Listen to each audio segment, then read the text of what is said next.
29 सितंबर 2002 को Reddit user Liz Gillies ने glitch in the matrix सब रेडिट पर एक डेस्परेट सा पोस्ट करा। उसने लिखा, I'm losing my mind. मैं कभी पैरानॉर्मल या फिर ऐसी चीजों पर बिलीव करने वाली नहीं थी, लेकिन मुझे जेन्युइनली समझ नहीं आ रहा है कि मेरे साथ क्या हो रहा है और मैं सीरियसली प्रोफेशनल हेल्प लेने के बारे में सोच रही हूँ। मैं अपने 2 रूममेट के साथ एक बहुत ही छोटे डॉन अपार्टमेंट में रहती हूँ। हमारे अपार्टमेंट में एक हॉलवे है। अगर आप उस हॉलवे की तरफ फेस करो तो राइट साइड में 2 बेडरूम्स हैं, लेफ्ट साइड में एक बेडरूम है और बिल्कुल एंड में एक क्लोजेट है और लेफ्ट साइड वाला बेडरूम उस क्लोजेट के बिल्कुल पास है। जब हम यहाँ पे शिफ्ट हुए तो मेरी रूममेट हमेशा कंप्लेन करती थी कि उसे बाथरूम की जगह एक क्लोजेट मिल गया है, जबकि मेरे और दूसरे रूममेट के रूम्स में बाथरूम है और उस क्लोजेट में हमारी काफी सारी शेयर्ड चीजें रखी हुई थी, मेरे क्लोथ्स, गिफ्ट्स, कीपसेक्स और भी काफी कुछ। और आज मैं जब अपने पेरेंट्स से मिलकर वापस आई तो अपने क्लोजेट से कपड़े निकालने गई, लेकिन जैसे ही मैंने क्लोजेट खोला अंदर एक बाथरूम था, एक प्रॉपर बाथरूम जिसमें टॉयलेट था, शावर था, सब कुछ। और मैं सिर्फ 2 दिन के लिए बाहर गई थी। हमने ये अपार्टमेंट रेंट पर लिया है तो ऐसा पॉसिबल ही नहीं था कि मेरे जाने के बाद रैंडमली कोई आके यहाँ पे बाथरूम बना देगा। जब मैंने ये बात अपने रूममेट्स को बताई तो उन्होंने कहा कि वहाँ हमेशा बाथरूम ही था। उन्हें बिल्कुल समझ ही नहीं आ रहा था कि मैं किस चीज के बारे में बात कर रही हूँ और जो भी चीजें उस क्लोजेट के अंदर थी वो चीजें मुझे मिल ही नहीं रही थी। मेरे पास उस क्लोजेट में बहुत सारे मेमोरेबल कीपसेक्स थे, लेकिन अब वो सब गायब थे। मैं पूरा दिन अपने रूम में बैठी रही, मिजरेबल फील करती हुई। मुझे पता है कि मैं पागल नहीं हूँ, लेकिन वो बाथरूम सिर्फ 3 दिन पहले एक क्लोजेट था। मुझे जेन्युइनली लग रहा है कि मैं अपना माइंड लूज कर रही हूँ। मैं सीरियसली साइकोलॉजिस्ट को दिखाने के बारे में सोच रही हूँ।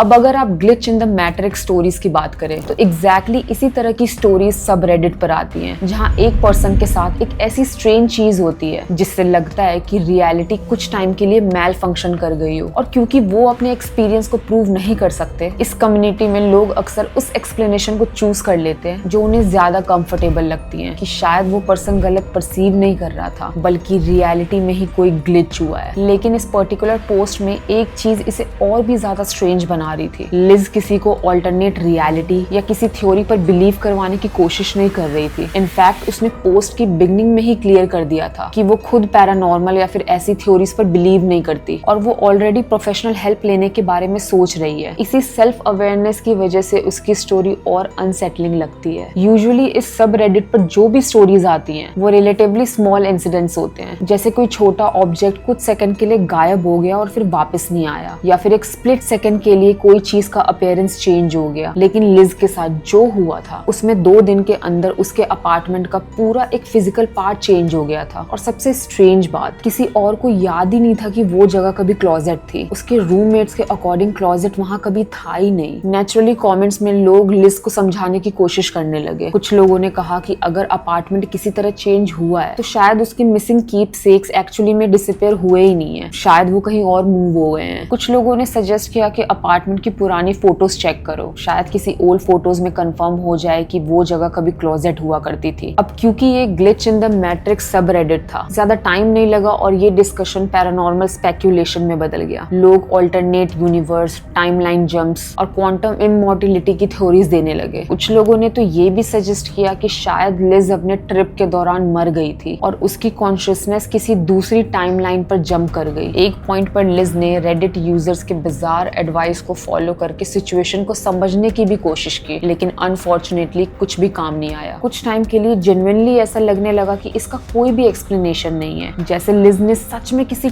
टाइम ग्लिच को एक्सपीरियंस करा हो। लेकिन एक्चुअल रियलिटी इससे कहीं ज्यादा सिंपल और काफी ज्यादा डिवास्टेटिंग थी। पोस्ट अपलोड होने के कुछ टाइम बाद ऑड कॉर्गी 30 नाम के एक यूजर ने लिज से पूछा कि उस मिस्टीरियस क्लोजेट में क्या क्या रखा हुआ था, लेकिन लिज ने स्पेसिफिक कोई भी एक सामान का नाम नहीं बताया। उसने कहा, I don't know, some clothes, old Christmas gifts, jewelry, some other stuff I don't remember। ये स्ट्रेंज था, लेकिन अपने आप में इससे कुछ प्रूव नहीं होता था। आफ्टर ऑल मोस्ट पीपल अपने क्लोजेट में रखे हुए सामान की एक एक डिटेल नहीं बता सकते। लेकिन यहाँ पे एक इम्पोर्टेंट चीज थी, वो मिसिंग आइटम ही लिज का सबसे बड़ा प्रूफ था कि वहां पे कभी क्लोजेट एग्जिस्ट करता था। तो उसे क्लोजेट के अंदर रखी हुई चीजों का नाम ही याद नहीं था। तो नेचुरली एक और क्वेश्चन रेज होता है, क्या उस क्लोजेट से जुड़ी उसकी पूरी मेमोरी ही डिस्टॉर्ट डिस्टॉर्टेड थी, इतना ज्यादा मेमोरी डिस्टॉर्शन, जहाँ पे एक पर्सन को जेन्युइनली बिलीव हो कि एक पूरा फिजिकल स्पेस चेंज हो गया है। न्यूरोलॉजिकल डिटीरियोरेशन का अर्ली साइन हो सकता है, इंक्लूडिंग कंडीशन लाइक डिमेंशिया। लेकिन उस वक्त रेडिट थ्रेड में किसी ने भी इस पॉसिबिलिटी के बारे में नहीं सोचा। इंस्टेड कमेंट्स में लोग और भी ज्यादा उसे कन्विंस कर रहे थे कि जो भी वो फील कर रही है वो सब कुछ रियल है। लोग खुद की glitch in the matrix stories share करने लगे और उसके बाद लिज का बिलीफ और भी ज्यादा स्ट्रॉन्ग हो गया कि उसके साथ सच में कुछ गलत है। कुछ यूजर्स तो इतना तक कह रहे थे कि प्रोफेशनल हेल्प लेना अननेसेसरी ही नहीं, हार्मफुल भी हो सकता है। फिर रफली 2 वीक्स लेटर लिज ने अपनी न्यू पोस्ट एडिट करी, सिर्फ एक शॉर्ट सेंटेंस के साथ,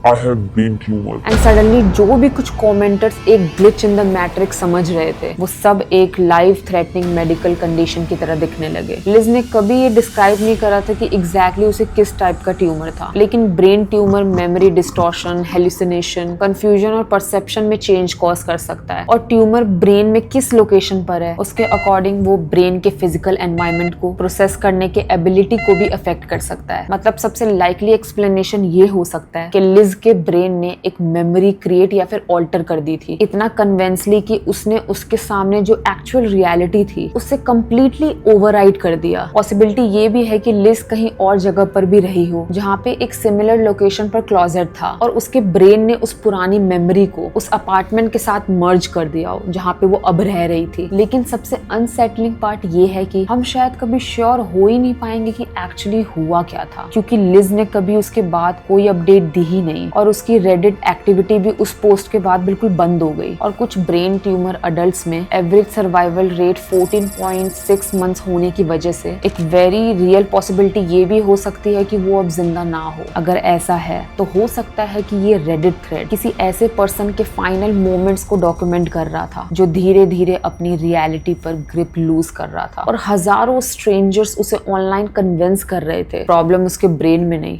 बल्कि यूनिवर्स के ग्लिच में है।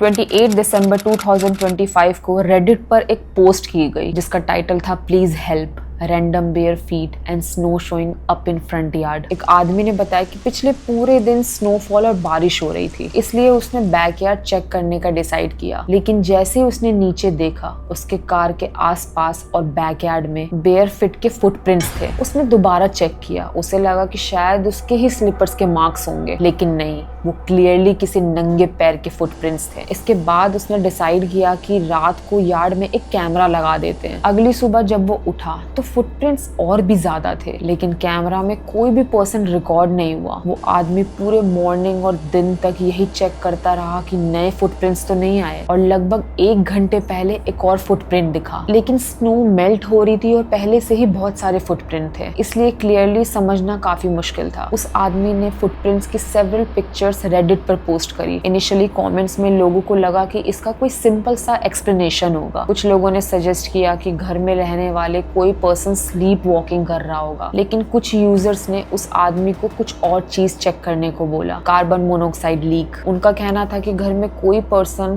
कार्बन मोनोऑक्साइड पॉइजनिंग की वजह से हेलुसिनेट कर रहा होगा या फिर मेमोरी गैस एक्सपीरियंस कर रहा होगा। मतलब पॉसिबल था कि घर का कोई पर्सन रात को नंगे पैर बाहर गया और सुबह तक उसको कुछ याद ना हो। लेकिन कुछ ही घंटों बाद उस आदमी ने एक न्यू पोस्ट डाली और यहाँ से ये स्टोरी और भी ज्यादा वियर्ड हो गई। उस पर्सन ने कंफर्म किया कि घर में कोई भी स्लीप वॉक नहीं कर रहा है और सबसे इम्पोर्टेंट बात, उनमें से कोई भी पर्सन बाहर अगस्त के बाद बेयर फुट गया ही नहीं था। मतलब ये फुटप्रिंट्स उनके फैमिली में किसी के नहीं हो सकते थे। लेकिन उसी पर्सन ने एक और चीज ट्राई करी। पहले जो रिंग डोरबेल कैमरा घर के फ्रंट में लगा हुआ था उसे उन्होंने बैकयार्ड में शिफ्ट कर दिया ताकि जो भी रात को बेयर फुट बाहर घूम रहा था वो कैमरा में कैप्चर हो जाए। उस आदमी ने लिखा, Friday night we move the ring doorbell camera that was at the front of the house to the backyard to catch the person who was walking around barefoot। लेकिन सैटरडे मॉर्निंग जब वो बाहर आए फुटप्रिंट्स दोबारा थे और जब उन्होंने कैमरा चेक किया तो कोई भी पर्सन कैमरा में डिटेक्ट नहीं हुआ। उस पर्सन के अकॉर्डिंग कैमरा की क्वालिटी परफेक्ट नहीं थी, लेकिन अगर कोई ग्रोन मैन या फिर वुमेन बैकयार्ड में वॉक करता तो वो क्लियरली कैमरा में दिख जाता। और उस आदमी ने फुटप्रिंट का एक वीडियो क्लिप भी रेडिट पर पोस्ट किया था।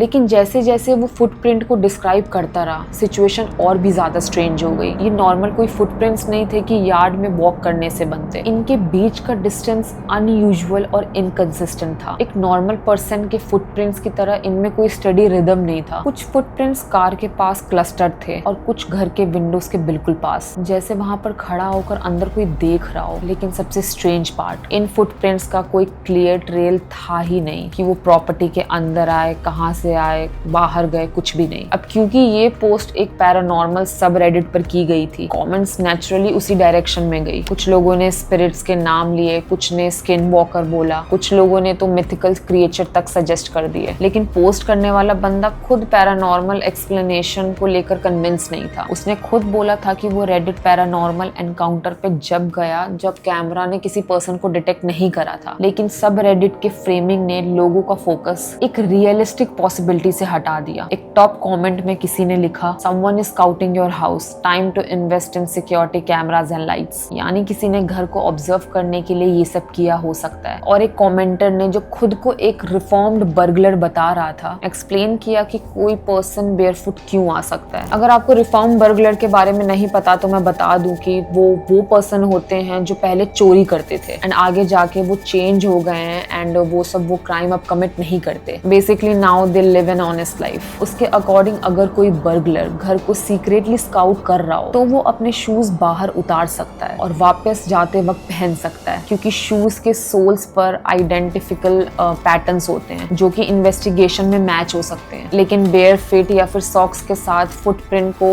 आइडेंटिफाई करना मुश्किल होता है। इसलिए पॉसिबल हो सकता है कि बेयर फुट होना कुछ रैंडम नहीं था बल्कि एक इंटेंशनल चॉइस थी। और क्योंकि उस आदमी ने पुलिस को कांटेक्ट करने का कोई मेंशन नहीं किया था तो जो भी पर्सन था उसे लग सकता था कि वो बिना ज्यादा अटेंशन ग्रैब किए वापस आते रह सकता है। लेकिन फिर एक यूजर ने एक पॉसिबिलिटी मेंशन करी और ये पॉसिबिलिटी और भी ज्यादा डिस्टर्बिंग थी। उसने कहा, गूगल हिंटरफेक। अगर आप इस केस के बारे में नहीं जानते तो हिंटरफेक मर्डर जर्मनी के हिस्ट्री का सबसे नोटोरियस अनसॉल्व केस में से माना जाता है। 1922 में बवारिया में एक फार्मर ने फार्म स्टेट की तरफ जाते हुए एक फ्रेश फुटप्रिंट्स देखे थे। लेकिन सबसे स्ट्रेंज बात ये थी कि उस फुटप्रिंट का वापस जाने का कोई मार्क नहीं था और कुछ दिन बाद उस घर के 6 मेंबर डेड मिले। इन्वेस्टिगेशन में पता चला कि किलर शायद अटैक से पहले ही घर के अंदर छुपकर बैठा हुआ था, पॉसिबली कई दिनों तक। अब ऑब्वियसली इस पर्सन की सिचुएशन और हिंटर के फेक केस के बीच कनेक्शन लिमिटेड था, लेकिन सिर्फ ये पॉसिबिलिटी ही फुटप्रिंट्स को और भी ज्यादा डेंजरस बना रही थी। हालांकि दोनों केसेस एक्चुअली इतने सिमिलर थे ही नहीं। हिंटर के फेक में फुटप्रिंट्स घर की तरफ आए थे और वहीं पर रुक गए थे क्योंकि किलर घर के अंदर चला गया था और बाहर नहीं निकला था। लेकिन इस पर्सन के फुटप्रिंट की स्टोरी काफी डिफरेंट थी। ना अंदर जाने का ट्रेल था ना बाहर आने का, और घर के अंदर भी कोई भी किसी तरीके से डिस्टर्ब नहीं हुआ था। और सबसे इम्पोर्टेंट बात, हिंटर के फेक में फुटप्रिंट्स नोटिस होने के बाद ही कुछ दिनों बाद मर्डर हो गया था। लेकिन इस पर्सन के केस में फुटप्रिंट्स मल्टीपल नाइट रिपोर्ट हुए हैं बिना किसी एस्केलेशन के। तो स्नो के अलावा दोनों केसेस में एक्चुअली ज्यादा कोई सिमिलैरिटी थी ही नहीं। अब सवाल ये था कि अगर कोई पर्सन बैकयार्ड में आ रहा था तो कैमरा में कैप्चर क्यों नहीं हो रहा था? और शायद इसका आंसर पैरानॉर्मल होने की जरूरत नहीं थी,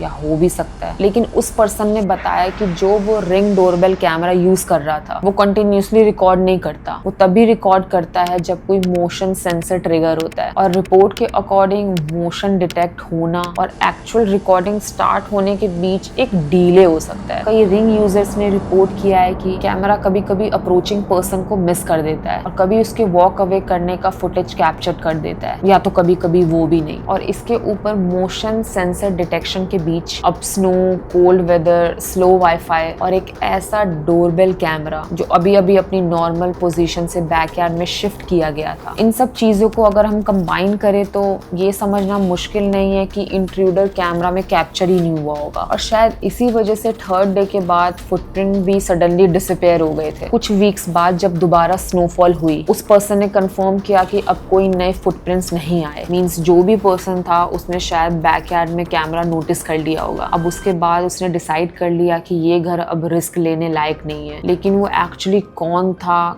क्या था, उसका इंटेंशन क्या था, ये शायद हम कभी नहीं जान पाएंगे। अब तुम मुझे जेन्युइनली बताओ, तुम्हें क्या लगता है पहली स्टोरी में वो क्लोजेट बाथरूम कैसे बन गया और दूसरी स्टोरी में वो स्नो में फुटप्रिंट्स कहाँ से आए? मेरे पास दोनों की थ्योरीज हैं, बट मैं तुमसे जानना चाहती हूँ कि तुम क्या सोचते हो। कमेंट में अपनी थ्योरी बताना। और अगर तुम्हें ऐसी रियल रेडिट स्टोरी सुननी है जिसकी एंडिंग तुम्हें रात भर सोचने पर मजबूर कर दे, तो सब्सक्राइब कर लेना, क्योंकि ऐसी और क्रीपी स्टोरीज मैं लाने वाली हूँ।